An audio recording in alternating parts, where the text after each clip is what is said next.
This season, local beach visitors might expect to see some interesting things washed up on our shores. A recent grant is helping Western's Rebecca Green with the work of organizing data and tracking changes in debris. Community members, including the North Sound Baykeepers, are helping to get a handle on the local effects of the recent tsunami in Japan.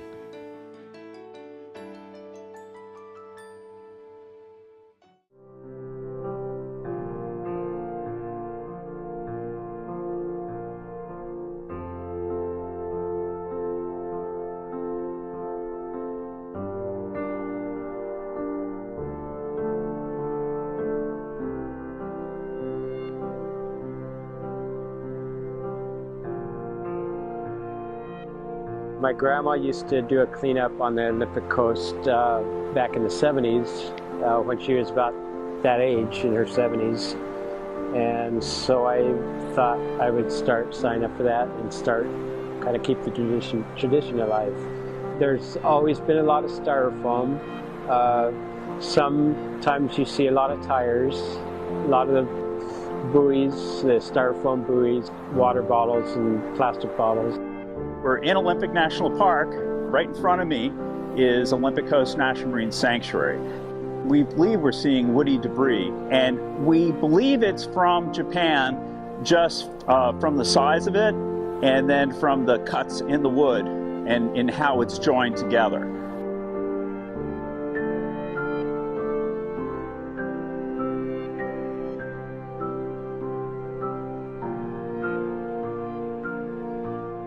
They use techniques in Japan that are not common to the United States. Something else that came across just recently this winter, grounded just a few miles to the south of us, was a 188-ton dock from the city of Misawa, Japan. And this is the same type of dock that washed up last summer in Agate Beach in Oregon. Washington State and most of the West Coast of the United States has a program of community-based cleanups. So we have three sources of information primarily for the amount of debris that we can use to potentially track through time and in space where debris makes landfall in Washington. One is information derived from beach cleanups like this one, in which volunteers are collecting data as they're picking up trash, and that's primarily numbers, so they're tracking numbers of bottles, and floats, and what have you. And the other one associated with cleanups is that all the dumpsters get weighed when they're dumped at the landfill. And then the final source of information that we're turning to are monitoring programs.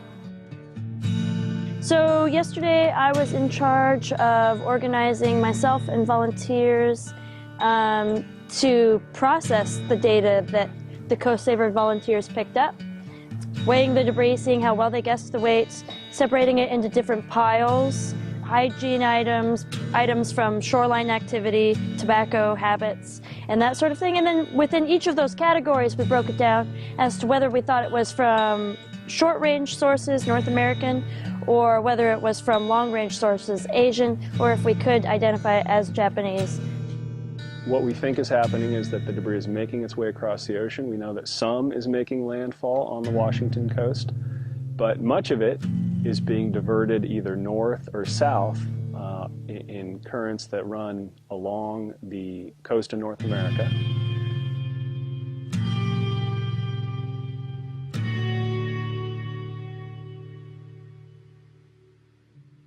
The majority of debris that is picked up is local. It's not coming from other countries.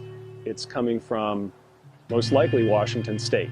The marine debris does not recognize international boundaries. Debris that we put in the water in the United States ends up elsewhere in the world.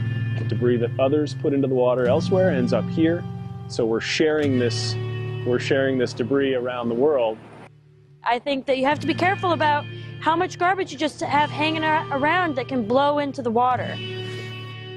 It's really important to realize that we have a huge issue planet-wide with marine debris.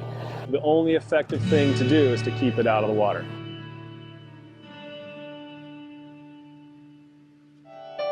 What we think is happening is that the debris is making its way across the ocean. We know that some is making landfall on the Washington coast, but much of it is being diverted either north or south out in currents that run along the coast of North America.